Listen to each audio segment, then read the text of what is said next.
നമുക്ക് യൂണിവേഴ്സിൻ്റെ ഒരു ഗൈഡൻസ് മെസ്സേജായിട്ട് നോക്കാം. അങ്ങനെയാണ് ഞാൻ കാർഡ് എടുത്തത്.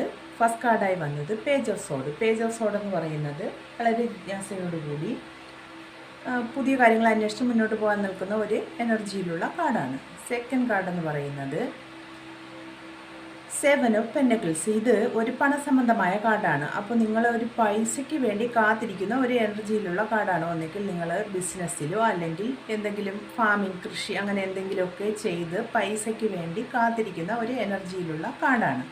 തേർഡ് കാർഡ് എന്ന് പറയുന്നത് സെവൻ ഓഫ് സോഡ്. ഇതൊരു ചതി, വഞ്ചന, അങ്ങനെ ഇപ്പോൾ ഒരു കബളിപ്പിക്കുക എന്നുള്ള ഒരു എനർജിയിലുള്ള കാർഡാണ്.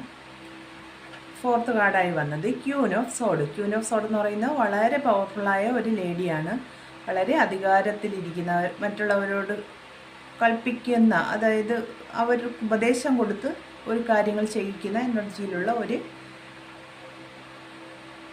ലേഡി ആണ് ക്യൂൻ ഓഫ് സോഡ്. അപ്പോൾ ഇന്ന് യൂണിവേഴ്സ് നിങ്ങൾക്ക് നൽകുന്ന മെസ്സേജ് എന്ന് പറഞ്ഞാൽ, നിങ്ങളുടെ കഴിവിലും ബുദ്ധിയിലും ഒക്കെ നിങ്ങൾ വിശ്വസിക്കുക.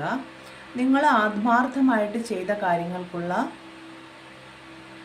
പ്രതിഫലം നിങ്ങൾക്ക് ഉടനെ തന്നെ ലഭിക്കും. നിങ്ങൾ ഈ തരത്തിലായി കാത്തിരിക്കുന്നതിൻ്റെ പ്രതിഫലം നിങ്ങൾക്ക് ഉടനെ തന്നെ ലഭിക്കും. പക്ഷേ നിങ്ങൾ എല്ലാവരെയും കണ്ണടച്ച് വിശ്വസിക്കരുത്. എല്ലാവരും ഒരേപോലെ ശുദ്ധ മനസ്സുള്ളവരല്ല. അപ്പോൾ നമ്മൾ വളരെ ആലോചിച്ച് ബുദ്ധിപരമായിട്ട് ചിന്തിച്ച്, നമ്മുടെ ഹൃദയത്തിൽ നിന്ന് ചിന്തിച്ച് ആലോചിച്ച് വേണം ഏത് തീരുമാനവും എടുക്കാനെന്ന് യൂണിവേഴ്സ് ഇന്ന് നിങ്ങൾക്ക് മെസ്സേജ് നൽകുന്നു. അപ്പോൾ എല്ലാവരെയും കണ്ണടച്ച് വിശ്വസിക്കാതെ വളരെ ആലോചിച്ച് തീരുമാനങ്ങൾ എടുക്കുക.